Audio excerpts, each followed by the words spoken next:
दोस्तों, बहुत समय पहले की बात है। एक राज्य था, सूर्यगढ़, जो अपनी वीरता और समृद्धि के लिए प्रसिद्ध था।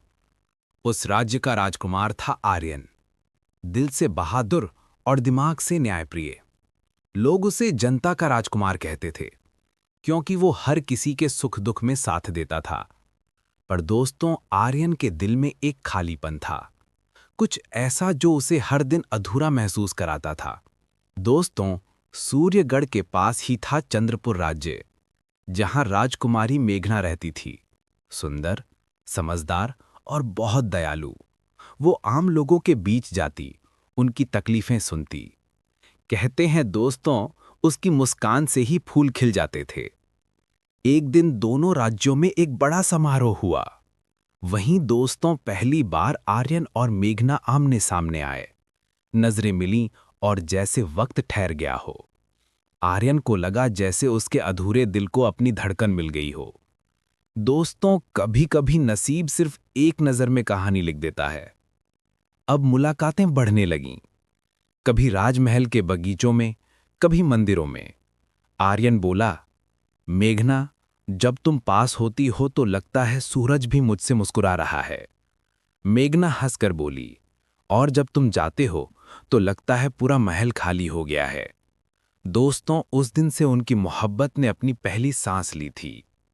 लेकिन दोस्तों, हर प्रेम कहानी आसान नहीं होती। चंद्रपुर पर कालधन राज्य ने हमला कर दिया।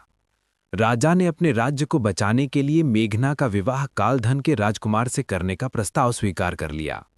मेघना ने रोकर कहा, पिताजी, ये विवाह नहीं, मेरे दिल की मृत्यु है। पर राज्य के खातिर उसे चुप रहना पड़ा। जब आर्यन को ये खबर मिली तो दोस्तों, उसका दिल टूट गया। पर वो कमजोर नहीं पड़ा। वो बोला, अगर प्रेम को बचाने के लिए मुझे युद्ध लड़ना पड़े तो मैं पीछे नहीं हटूंगा। वो अकेला ही निकल पड़ा, अपनी तलवार और अपने वचन के साथ। दोस्तों, वो दृश्य कोई नहीं भूल सकता। आर्यन एक एक कर कालधन के सैनिकों को गिराता गया। उसकी तलवार में प्रेम और प्रतिशोध दोनों जल रहे थे। पर अंत में वो गंभीर रूप से घायल हो गया, खून से लथपथ जमीन पर गिर पड़ा। मेघना दौड़ी दौड़ी युद्ध भूमि पर पहुंची। उसने आर्यन का सिर अपनी गोद में रखा। आर्यन मुस्कुराया और बोला, मेघना, मैंने अपना वचन निभा दिया। तुम्हारा राज्य अब सुरक्षित है। मेघना रोते हुए बोली, और मेरा दिल तुम्हारे साथ चला गया आर्यन। दोस्तों, वो पल इतना दर्दनाक था कि हवाएं भी रो पड़ी।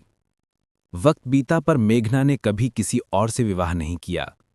वो हर रोज आर्यन की मूर्ति के आगे दीप जलाती, और वो दीपक आज तक बुझा नहीं। दोस्तों, कहते हैं वो प्रेम आज भी वहां है, हवा में, दीवारों में और उस दीपक की लौ में। कहते हैं दोस्तों, हर पूर्णिमा की रात जब चांद महल पर पड़ता है तो महल की दीवारों पर आर्यन और मेघना की परछाई उभराती है। दोनों हाथों में हाथ डाले बगीचे में चलते हैं, जैसे उनका अधूरा प्रेम अब अमर हो गया हो।